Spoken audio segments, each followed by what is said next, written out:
good morning, and this is Abuja. And this is a new thing. It's a new thing in the Nigerian television turf. A brand new television program coming to you, of course, from the Signature TV stable. This is the conference. My name is Nwabuozenjoko. This time every morning from Monday to Friday, we'll be here in the studio, editorial eggheads. Let me repeat, editorial eggheads, to bring perspectives, different perspectives, to a single issue for the day. We'll enjoy this program. That's a promise. Again, my name, Nwabuozenjoko. The program has changed, but my name never changes. Welcome to the conference. Now, what is the conference? It's a program in which media eggheads get together to debate on a particular topic of the day. The reason? There's so much argument going on, and media eggheads are constrained by their profession not to join the fray. All they do is report, maybe analyze, and keep it there. But in this program, they'll throw their hat right into the ring. For this very first edition of the program, let me tell you who are the combatants. Intellectual competence, issue competence, perspective competence. On my left is Dr. Obinna Nwachukwu. Dr. Obinna Nwachukwu is the managing director of one of our media houses. I think in the course of this conversation, he will help me out. Don't forget that age is it's not on my side. Dr. Obinna, you're welcome to the conference. You're welcome, veteran. I appreciate it. Thank you very much. And on my right is Andy Ezani. Let me tell you how I introduce Andy Ezani. Andy Ezani, I'm going back to his university there. He's a product of University of Lagos. He's very proud of that, I can tell you that. He used to be the editor of Sunday Champion, and he used to be with INEC. I think Andy was the spokesperson for the INEC chairman. Andy, help me also as I come. Andy, you're welcome to the program. Good morning, Chief, and good morning, everybody. Now, gentlemen, this morning, we want to consider a very critical issue in the polity. There has been this talk of, let us privatize Nigeria's 3 refineries. Let us sell Nigeria's 3 refineries. Let us do something about Nigeria's 3 refineries.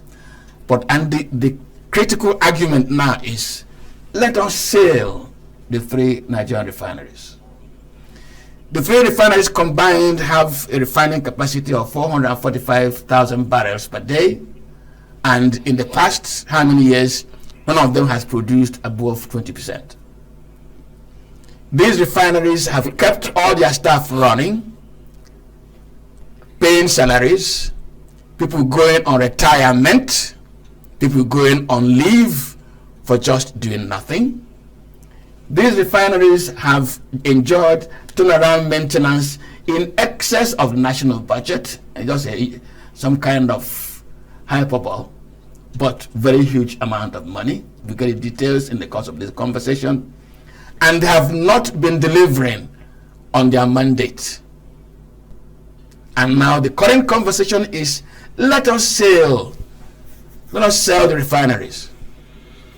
But Obinna, are you comfortable that we should sell the refineries? Do you see it as the appropriate step to take to cure the refineries of their many ailments? Thank you, Chief Nwabuozenjoko. First of all, I have to appreciate you for the privilege and honor of being here, and for initiating this program, which I believe is quite distinct from what we see in the media space right now. Because there are a lot of issues in Nigeria, there are a lot of issues that need to be interrogated, there are a lot of things that need to be done. And journalism or media practice is an institution that is enshrined in the Constitution. It's called the fourth estate of the realm after the executive, legislature, and judiciary. And I believe it behoves on the media from time to time to raise issues and bring them to public consciousness, because the scriptures say, my people perish for lack of knowledge. So once more, I thank you for the opportunity to be here, and I believe with time a lot of Nigerians will come to know that this is a program different from the rest. Now, coming to the issue of sale of the refineries. First of all, for purposes of explanation, it's important for Nigerians to know, particularly the Gen Zs and the youth of today, that these refineries did not just come out of their own. There were reasons. The first refining of crude oil products was in 1965, when the old Port Harcourt refinery was established, and it was meant to serve the domestic needs of Nigerians. Then later on, the Warri refinery was added, then the Kaduna refinery and petrochemical company, and then later the new, what is known as new Port Harcourt refinery was also established, and that was 1989. Incidentally, these refineries were working very well, and at that time Nigerians didn't have issues with buying the products, either petrol, kerosene, and all other associated products. Incidentally, right now the story is not the same. A lot of things have changed, and like some people will say, they say water don't pass underground. The refineries were not being maintained. They were left at the mercy of the operators, at the hands of politicians. There were manipulations, especially in terms of appointment of those running those places. There were issues of low capacity utilization. At the last check, I think many of them were operating below 20% in store capacity, and that is not healthy for any economy. Pipeline vandalism was not another issue, because products are moved from one part of the country, particularly from Niger Delta to other parts, through the pipelines. And at a point, we know what really happened. Even late President Yar'Adua had to come up with amnesty and all that to be able to checkmate those nefarious activities, which up to today is still going on. We still have Tanteta and other companies being paid billions of naira to ensure that there is steady supply of the products.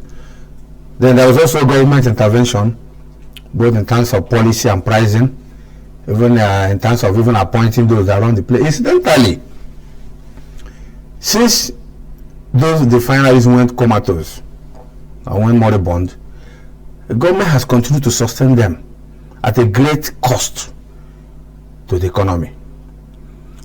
Between 2020 and 2021, about 200 billion was spent on salaries, wages, and all that, including other incidental costs, travels and what have you. Why these people were not working? They were being paid salaries, they were being paid allowances, they were being promoted like other workers in the oil and gas industry. They were being paid their health, all other entitlements, but they were adding zero to the economy. We were not getting the federal allocations, were not coming. States were bleeding, local government were bleeding for shortage of funds. But in other countries, these are things that were generating money for people. So it's a very sad tale. And I think recently Mr. Bayo Julari, the current chief executive of NNPC, hinted at the OPEC meeting that they are looking at the options. I think he gave two reasons. One, the imported infrastructure, imported technology they're using, and the fact that the refineries are old. So he has made a statement, but there is no categorical statement on that. Statement. So we are still off the table. Yes, we are still watching developments that unfold. But when the picture becomes clearer, then we'll be able to know the direction they are going. Okay, Andy, what Obina has raised from the historical dimension. He has now also said that when those refineries were working, there were no issues. I want to draw attention to two things. One is that while those refineries were even functioning optimally, there was the politics of who lifted the products from those refineries. If you had a connection with government, either your townsman or ethnic person was in power, there were chances that you could take off products from those refineries. I lay that because when Ojulari says sale is not off the table, let us look at the reasons why his thoughts are going in that direction. Do you think that there are enough reasons to begin to consider selling all the refineries? Thank you very much, Chief. When Obina started speaking, he talked about the fact that when the refineries were operating at optimum, Nigerians did not have any problem buying fuel. My first question is, when we are there operating at optimal, when was that? The first refinery was established or was built in 1965. Warri was built in 1978. Kaduna came on 1980. What you need to establish is how long did they operate when Nigerians were actually benefiting maximally from them. If you really want to develop migraine in Nigeria, you really begin to, you wake up and you think about Nigeria, the way Nigeria works, you automatically develop migraine. We establish a different rule in the way we talk about and the way we relate to public policies and public programs, different from what we do to our individual businesses. If you buy a car and the car services you for 5 years or 4 years and the car can no longer operate, every morning you wake up, you push it, the following day it will not start, the following day it stops you somewhere midway, you don't need anybody to tell you that you get rid of the car unless you have no option.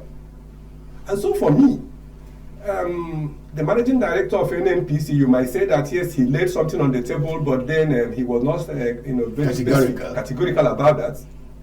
For me, we just need to get rid of those refineries. Now, if you have a refinery that actually has a combined capacity of 450,000 barrels per day, and at the moment you are telling me, give or take 10% or thereabout is what they are producing, for God's own sake, we can't continue this way. And then you keep budgeting a lot of money to maintain them, to pay staff, to do all sorts of things. And we have a way of all this abracadabra we do with Nigerian public assets. Last year or thereabouts, when a person of no less substance and personality than the former president of the country, Obasanjo, raised the issue about the refineries and how bad they were, some people at NNPC organized one kind of frantic, magic all over the place, inviting him to come so that they can take him to go there to see that the thing is, what is working? The following week, after they told us it was working, every other thing packed up. At some point in time, we have to tell ourselves the truth that these things, we are just playing pranks on ourselves. There is no point wasting our money. If a private refinery can come up and can do it, and then it is the same Nigeria, and you know that these ones, for how many decades they cannot work, you change management, you do whatever it is, then you have to concede, that definitely they are not operating. They are not doing better. Not today, not tomorrow.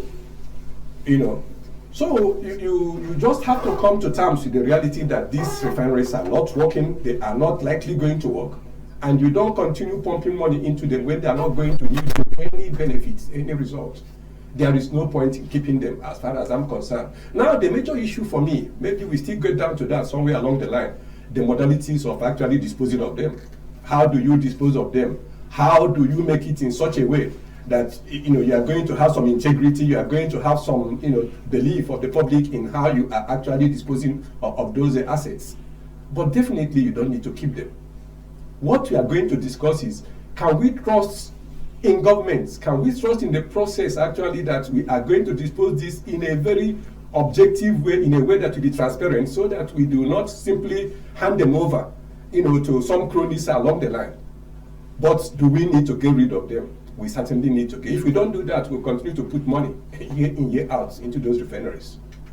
No, Dr. Binna, while we were talking off camera, you were giving me statistics of amount spent, either turning the refineries around, daily maintenance, no products coming forth. Yeah. You even added to it money spent maintaining idle staff. In other words, we waste money trying to revive a man in the morgue who is past revival. Again, we're even wasting money paying nurses to keep administering or pretend to be administering some medication on a dead person who will not get up. And somebody says, let's bury this corpse. And there's still an argument. Dr. Binna, isn't this past argument? It is not.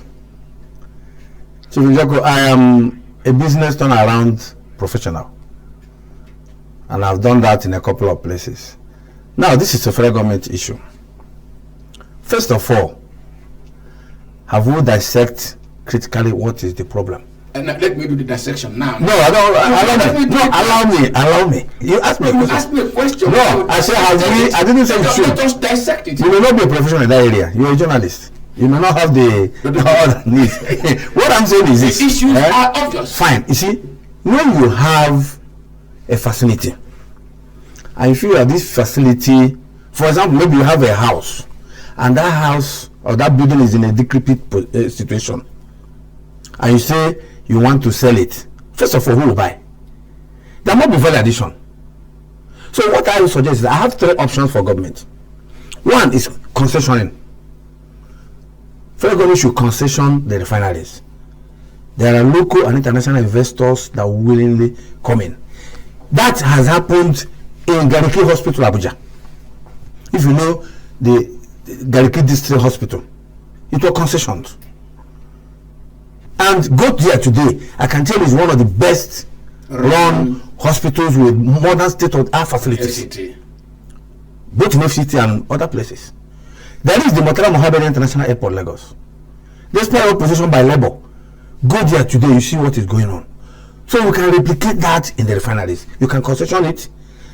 The IA Infrastructure Concession Regulatory Commission is there. They will say the template and all that. There are people who run it and then run it well. Secondly is you can privatize it, bring private investors, but government should also maintain an equity. That's share. Because these are national assets. Why are you enamored?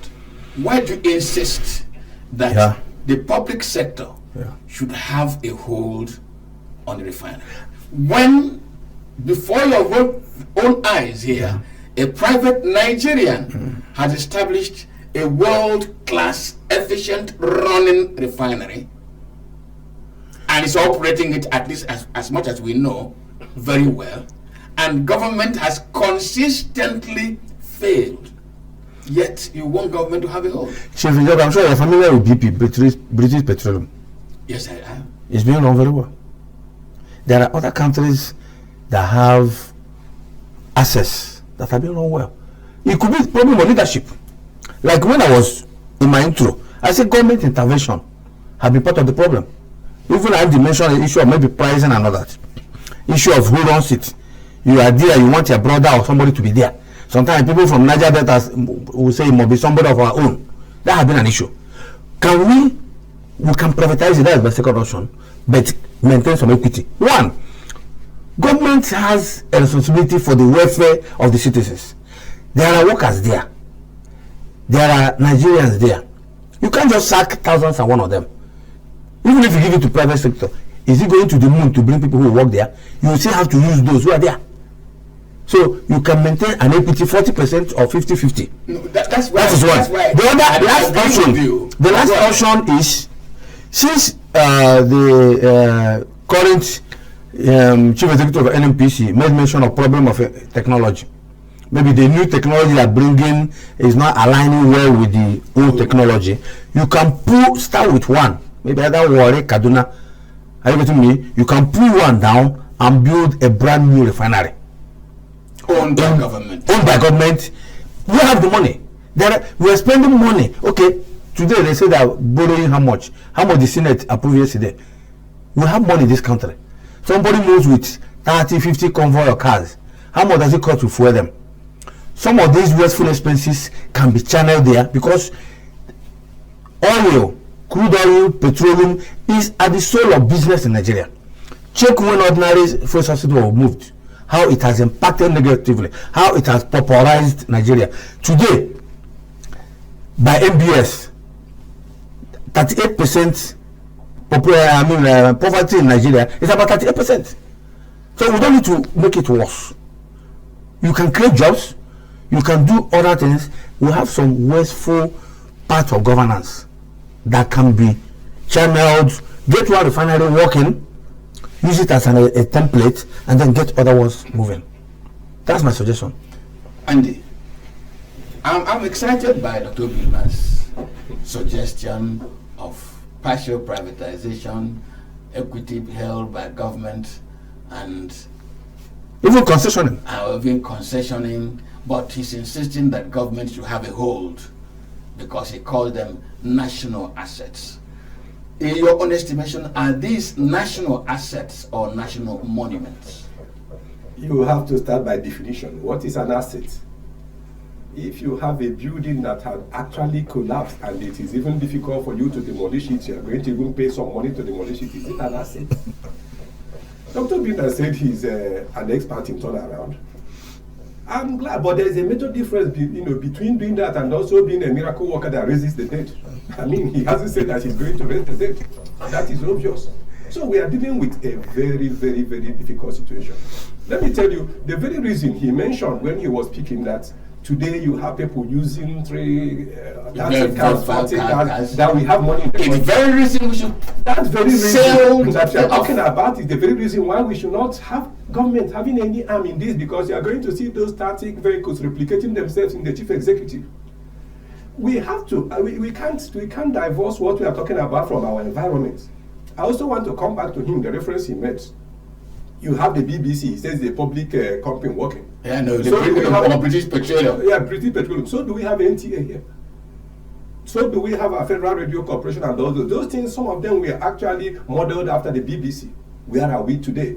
There is something about our values, our culture in this land, and unless you actually convince me that you are going to kill this culture overnight and change it overnight, I'm not going to be very convinced.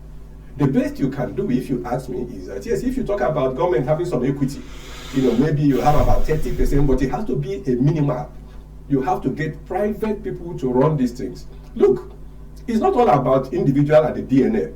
The Dangote refinery, yes, he's a Nigerian. All the private sectors, agencies and institutions are running very well. There is something about the way Nigerians actually, the disposition they have towards public assets and public institutions. So where we have the commercial entities, I don't think government really have any business being deeply into them. The best you can do, like I said, take a minimal equity in it. And then the government is running, you make the regulations. You still provide the basic standard on which these institutions run. That enough is enough leverage for the government to determine what happens. But for you to tell me that you are going to run it in, so you demolish them and build a new refinery, run by who? By the same people that run the other. In fact, the new tier will be worse than the old one. They run it down in more than 5 months or 5 years. So we don't need that, if you ask me. Andy says it will be like a person from whom an evil spirit was cast. And when they returned the multitude. That the tier, if you build a new one, it might be an incentive for a free-for-all. I don't agree. Yeah, but let me just lay the whole thing down.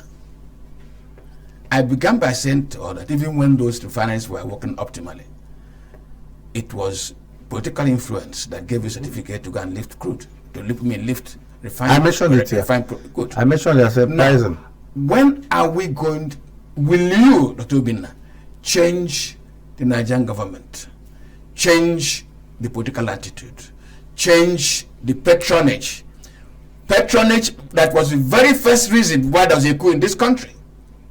Go and listen to the coup speech.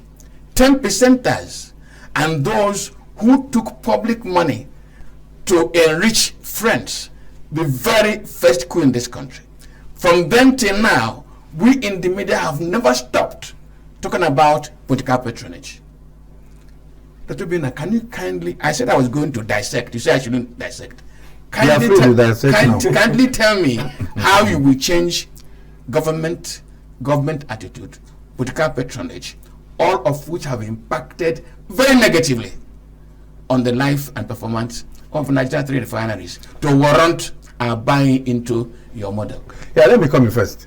Andy made mention that I said people are using 40, 50 cars.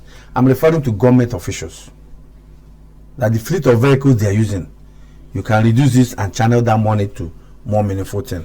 Because there has been this call for reduction in cost of governance. Have they listened to all this I've been calling? That is why we are here. If they had listened, we won't be here. So we are here because they have not listened. I want them to listen. Even as we're talking, Andy has called you a miracle worker. They will listen. Are you going to? I say they will listen. They will listen. Please go ahead. If they will not listen, we won't be here. Let's go ahead. You get? So that is it. The other one is we must avoid a monopolistic market. Andy said, sell them. Sell them to who? You say carcass to who? But we're talking about governance, like you said. We don't write off all politicians, all political leaders in Nigeria. There are those that have done well. To who address that. Yes, there are those that have done well, and there are those that are doing well. For example, in Lagos State, you will say things are not working there. See what is. I'm not praising anybody, but we can see what is happening in Enugu State. I don't know the governor, but as a journalist, I monitor events. Now they have an Enugu Air. If you take that to Akwa Ibom, Ibom Air is one of the most efficient airlines today. It is owned partially by the state government and is doing well. But we also had Nigeria Airways that didn't do well. So when you say because Nigeria Airways didn't do well, Ibom Air will not do well, or Enugu Air will not do well, I'm not using two of them. It is the issue of who is there and what is your focus. How disciplined are you?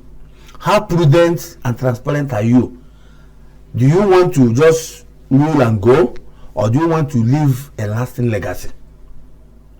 So that maybe the refineries for this why have not been run well does not mean there are no credible Nigerians that can do it well. Take for example, in Nigeria, you say Nigerian doctors, they are not doing well, but when they go abroad, they excel. And those doctors that are abroad, schooled here, were trained here. So it is the institution. The problem we have is institution. If we have strong institutions, a lot of corruption, because all this is we're talking about has to do with corruption. So I don't see why those refineries cannot be made to work. And that's why I said you can concession it. And who are you concessioning it to? It's still the same private sector. So instead of outside sell, you can concession. Concession it. There are terms and agreements. You run it for social period. I gave you instance of Gariki Hospital, Murtala Mohammed International Airport. There are other ones, and they have been done well. And then they pay something to government. You know, there are some hotels that people built and gave it to they concessioned it, and they have been run well. And in fact, most of the well-known hotels, even in Nigeria today, are concessioned. So once there is no interference, and once people keep to the rules, I don't see why we cannot replicate that in the refineries. Let me stay with you. Yes, sir. Can you go back to the history of appointments of chief executives of NNPC, owners of the refineries? Each of them has been appointed by political interest. That's what I'm saying. Mention one that was not so appointed. There's none. Thank you. But when the concession, yes, government has no hand in who runs that place. Okay. In other words, if you concession, do you know we have LONG in Nigeria? Can I understand you? The one in Port Harcourt and Bonny. They pay Nigeria. That's a joint venture. No, I'm just saying. That's the kind of thing I'm talking about. Because we've done some joint ventures here, it's not working. But if you concession it, there is an amount they pay you to the government.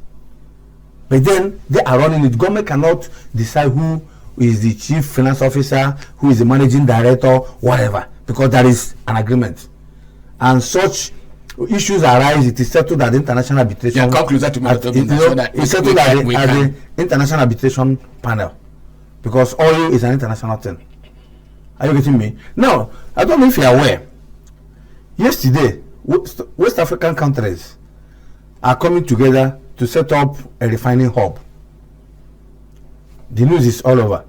They want to be refining crude oil from West Africa within West Africa, because the international oil companies and foreign companies are like dictating for them, and they believe that if they do that, it will also bring down the cost and generate employment. Fine. So if West African countries, including Nigeria, are mulling the idea of having a refining hub, and then somebody is saying the one we have, we should do away with it, is that not counterproductive? No, but okay. I want answer.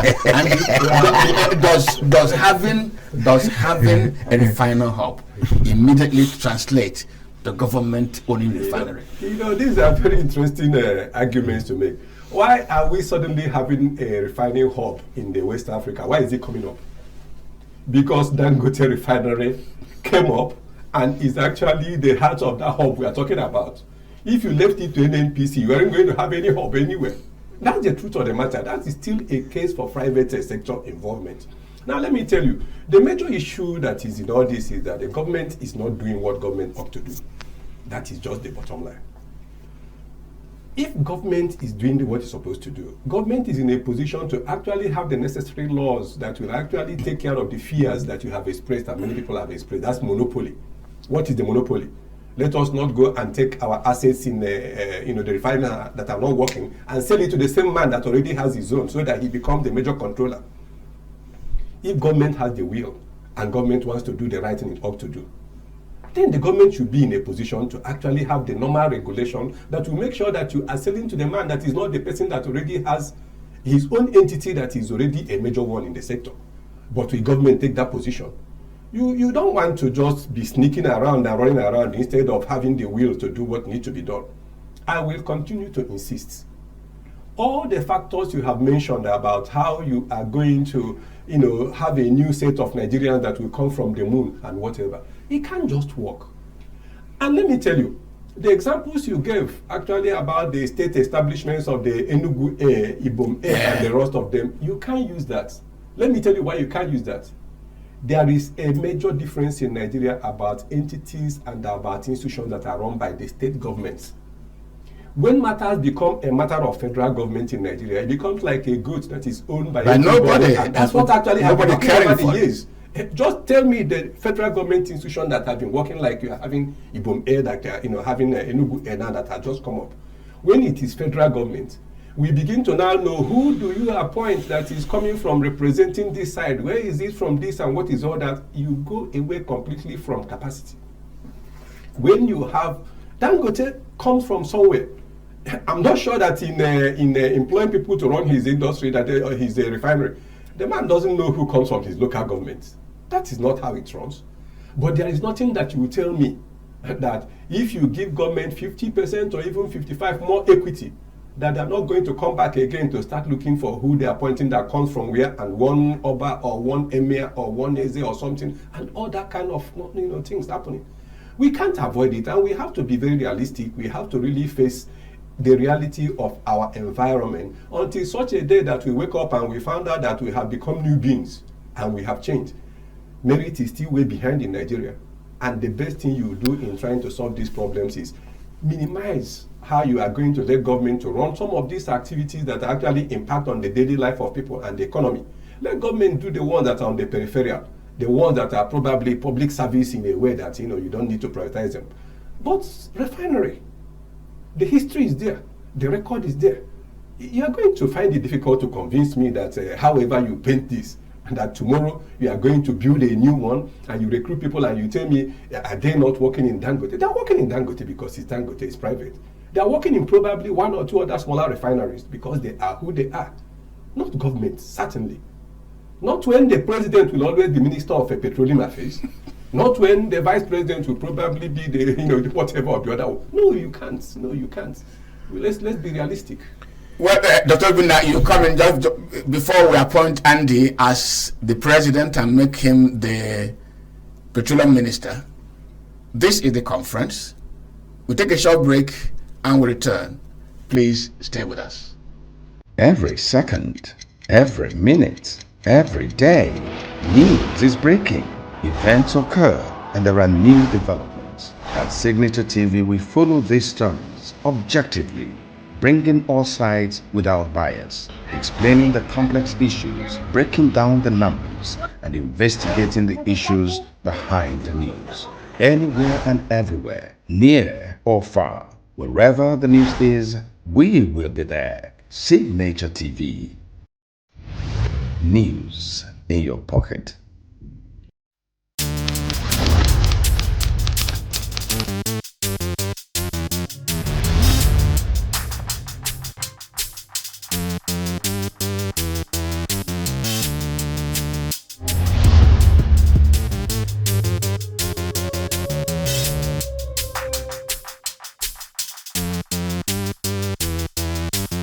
Every second, every minute, every day, news is breaking.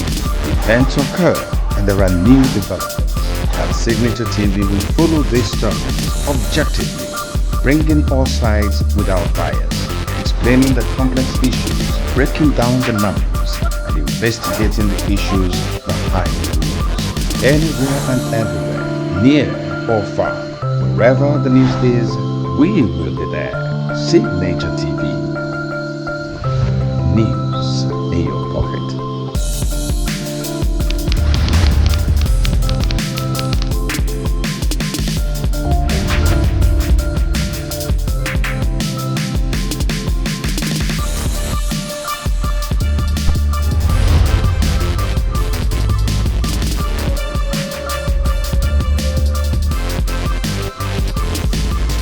Well, yeah, welcome back. This still the conference. This beautiful, beautiful morning. My two guests are still here with me. In fact, they're not guests because we're all in this thing together. And we're coming here almost every morning, day after day. And they'll be engaging with you. And this morning we're looking at the proposed, it's not a proposed really, it's a conversation on the sale of Nigeria's 3 refineries. Dr. Bina, before we came back from this break, I said to you, how will you make appointments that in this country today, in the Constitution, there is the federal character principle? The federal character principle is not driven by purely competence. It is driven by political interest and geographical allocation. People have been appointed into critical positions in our oil industry, owned by government, not necessarily because of what they bring to the table, but because they represent a particular section of the country. And I do not need to tell you, Dr. Bina, that this is not driven by competence. And what runs the oil industry is competence. Now, with all the modifications you've made, all the beautiful analysis you've done, all the justifications, national asset, which I've asked you, is it national asset or national monument? Do you think geographical considerations, interest, political interests, driving the so-called privatized refineries will not leave them where they are. Since you are interested in government keeping a hold because of the refineries are national assets, why can't you use it to solve political problems? Kaduna refinery is in northern Nigeria. Why don't you sell it off to the Kaduna state government? One refinery is in Delta. Why don't you sell it off to either Edo and Delta state governments? Why don't you sell off the Port Harcourt refinery? There are two there. Sell one off to Rivers and Bayelsa, and sell the other one off to the southeast, so that it is no longer being bogged down by the struggle to share the national cake. Instead of having government, the federal Nigerian government, running it. Once more, thank you, Chief. First of all, I laugh at this your suggestion because it is not in every political issue you solve with politically. Particularly in critical, not even national assets, these are critical national assets, the refinery. And we're talking about crude oil. If you sell, I don't think your suggestion will fly. For example, you sell Kaduna refinery to Kaduna or people from the north. What would they use to run that refinery? Is it not crude oil? Oh, but Belekiari told us here that crude oil had been discovered in commercial quantity in the Bauchi Gombe Trough. He told you. Have you seen it? No, I don't need to see it. And I've not seen it. No. That is a fact that the chief executive of Nigeria's National Petroleum Corporation brought to the public space and told the government, invited the government with a lot of ceremony. In 1956. He couldn't have been lying. In 1956. No, was he lying? I cannot say. So you can't take that statement he made to the bank? I will not. In 1956, crude oil was discovered in commercial quantity in Oloibiri, now Bayelsa State. You go there, you see it. Because what somebody says is not the same thing as reality. In business management, you believe in reality, what you say. If your chief finance officer said, we have 5 million naira, it's either it's cash or in the bank. We have had history of banks in this country. I remember working in the bank. That's what we used to call paper profit. There were some banks that died. I won't mention their names. Because they will present a report to annual general meetings and say, this is the profit we made. But it is not there. When the chiefs are done, you realize that maybe they are expecting Chimwabes and Joko that took 5 billion loan. He said he will pay by December. So they calculate the interest from that loan and put it as profit. At the end of the day, Chimwabes and Joko did not pay. So what happens? I remember one man in those days I imported stockfish above the capital base of the bank. So the man is late now. I investigated him as a journalist, and I read the story. Imported stockfish above the capital base of the bank that was giving the money. Yes. Every merchant bank. Then the capital base of the bank was 1 billion. He imported stockfish worth 2 billion, and incidentally, the ship had a shipwreck, and investors' funds disappeared. Yes, I investigated that story in 1990-91. So, if Kaduna, people from Kaduna now buys it, where will they get crude oil? Yeah. That is an issue. No. I'm coming. I want you to interrogate that. I'm coming. That's what I'm coming, sir. Because I've told you this morning that Melekiari told us, told the federal government that crude oil was in commercial quantity in the Bauchi Gombe Trough. emirs were brought together. Senior government officials were brought together. You could not be lying. I didn't say he lied. So that crude oil available. We are talking about sale of Nigeria's crude oil refineries. Yes. We are not talking about discovery of oil. No, the oil was used to service the refineries. That will be a discussion for another day. For now, let's talk about what we're seeing, not what we have not seen. So, Now, if I also to go by your suggestion, 2 of the refineries are in Port Harcourt. One is in Warri, one is in Kaduna. I am from Southeast. Which one will I buy? The man from Gombe or Borno, you have different franchising, so it cannot work. And you don't, like I said, you don't do those things on political basis. And that takes us back to what I said about concessioning. If you throw it open, the federal government wants to concession social refineries, people will indicate interest. Including state governments. Yeah, including state government. So any state government that is interested, what I believe is it must be transparent. It must be open bidding. The public must be made to participate actively in it, not closed bidding. Then Infrastructure Concession Regulatory Commission, ICRC, their act enables them to handle such. It will go to FEC. There will be, discussions around it, and those who are interested, you will submit your expression of interest, you submit your technical bidding, financial bidding, and other things. So you know, not one politician, you may say a state now, the state governor can get money somewhere and use his cronies and buy it, and it will not work. So even if I'm not ruling at any state government, I'm not ruling at any individual, but let it be concessions.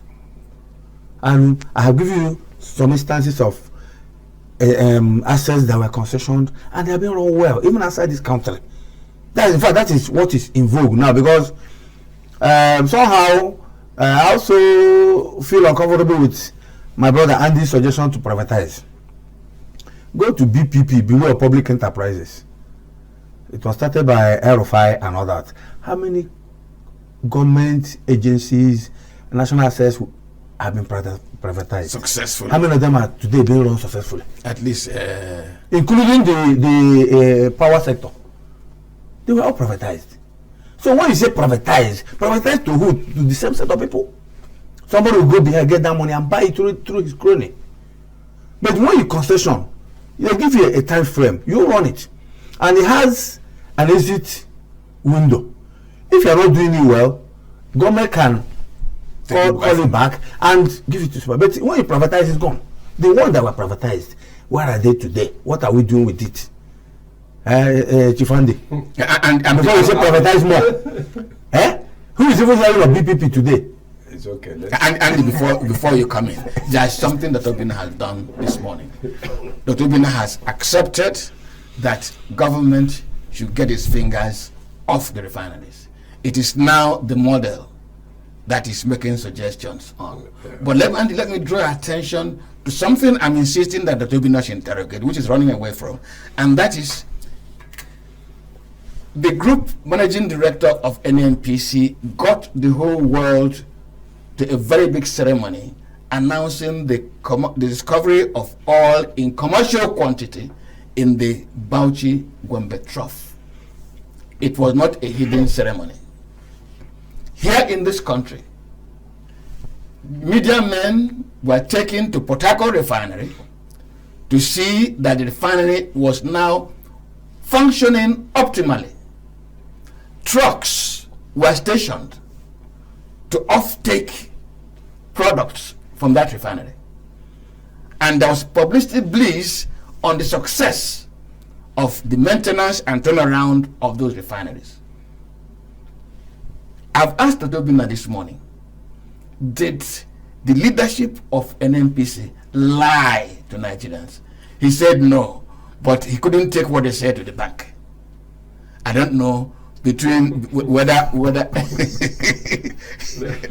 Obina, what I'm trying to push in this fact is that if the one being managed by the federal government has not told us all the truth about the health of refineries, has not told us all the truth about whether oil was discovered or not discovered, about not telling us all the truth about the quantity of crude being drilled and produced in this country. And Dr. Obina seems comfortable with leaving, let me not use his words, critical national asset in the hands of inefficiency. I'm not asking you to go around the debate, the argument you've made. But there's new evidence that government is either reluctant or incompetent or thoroughly not wired to run businesses like this. Chief, I think you have been trying to box Obinna to the corner. And the man is running as much as he can out of that corner. One of the smartest things he has done this morning, he said, you want to tell him, Mele Kyari declared that there was oil found in the northeast, and you are telling the man whether Mele Kyari was I there? He could take that to the bank. Was I there? He only said he was. And that's the smartest thing. I was not there. You can't take what Mele Kyari says to the bank. I mean, for God's own sake. Mele Kyari could be a good marketing person, but frankly speaking, you couldn't take what he said to the bank. In terms of, I have many instances of what he said that over time you found out that, I mean, come on, you can't really sit down and do anything with them. But seriously speaking, things have happened in this country. You talked about the fact that he took people over the place, called the traditional rulers to come and see that oil had been found. I need to remind you that also in this country, not too long ago, a minister also gathered people to launch with Nigerian Air and gathered people, and they played music in the place and danced and all that. So things have happened in this land. We can't really, continue to talk about all these things. But again, on the other hand, it is very important that we raise these issues, because that's the very reason why we'll have to, as much as possible, try to push government to be quite, a little bit distant, from handing over assets to them. We have found ourselves in a catch-22 situation. That's actually the situation. Yeah. You said you privatize a lot of the companies. Where are they today? And so I asked myself the question, if you privatize, people will get their cronies to buy. If you leave it in the hand of the government, then they directly also take it without even looking for cronies. They do that directly. So where are we? There is a basic problem, and then you have to try to know how to actually cut your losses and how to manage all those. If the prospect of actually selling the refineries to the state government, for me, that I don't think that doesn't make much sense. Maybe we have now established what we call state development commissions. Yeah. And if you want those development commissions to be a little bit viable, maybe we can consider something like that, so that government doesn't have to be giving money to them. They will have to run as private, as a commercial entity. Generate the funds. Generate the funds and run it. Now, if you sell Kaduna Refinery, for instance, to the Northeast Development Commission or the Northwest or whatever it is, they are going to operate as a commercial entity. Fine. How that's they the same get thing their I'm saying. crude, how they get their It's a commercial decision. Up to them to run it as a commercial decision. If they are going to buy it from Port Harcourt, if there's a refinery in charge that they can buy from that place, we also look at that. That becomes a lot of prospect to look at. But I will continue to insist. The fact that we have not gotten the BPP to do the right things over the time, if you talk about the power sector, it's not because in privatizing there's anything wrong with that. It's also because we did not, there was no fidelity in that. There was no integrity in the way things were done. There was also no due diligence. You privatize the power sector to who? It is all known that majority of the people that you privatize the power sector industry to, had not business at all, with that industry. A pharmacist. Barton Naji came, and he's running his own now, and everybody can see the progress he's making in running geometric, because that is his area. How many of the other ones you privatize went to people who had their background in the power sector?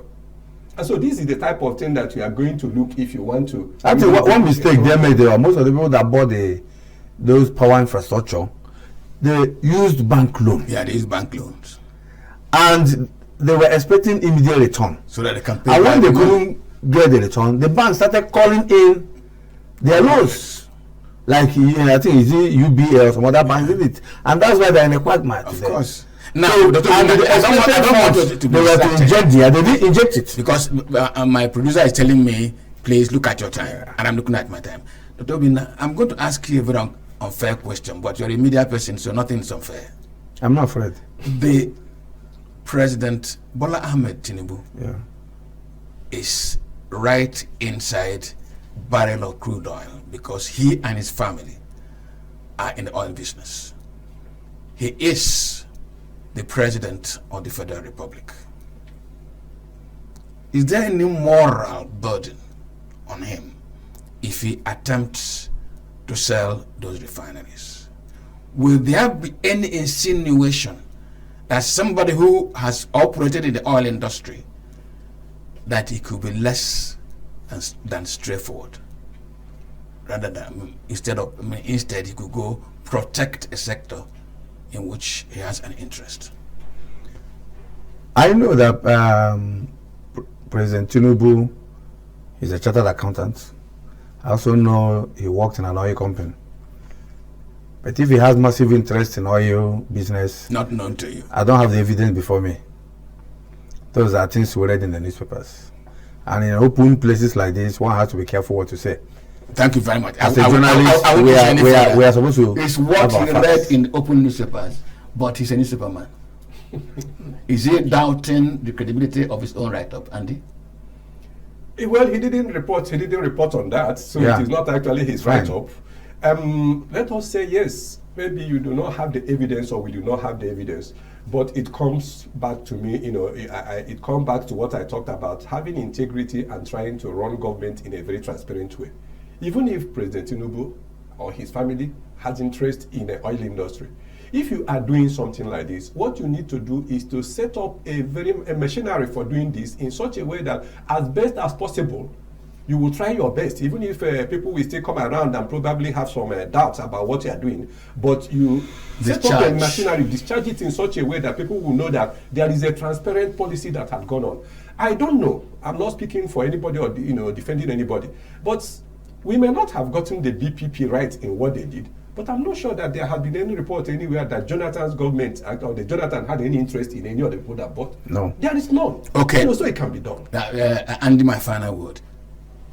Do you think that Tinubu will have the political will, to sell off the refineries?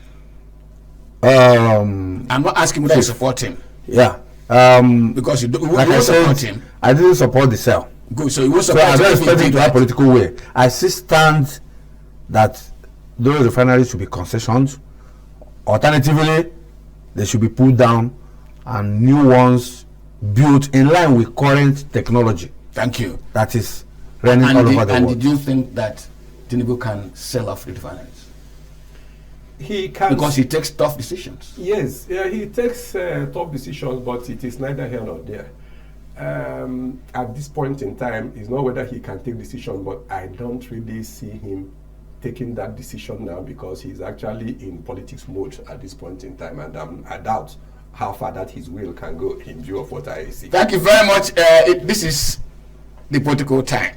So there will be so much political consideration in determining to sell or not to sell.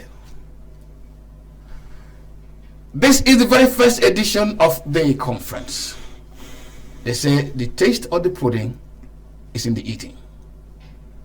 Subsequently, we'll throw phone lines open so that you can contribute to our conversations and our debate every morning on this program. For this edition, all we can say is thank you very much. The fireworks are just beginning. My name is Mwagbozi Njoko. Let me thank my two friends, and both all of us will say good morning, have a great day.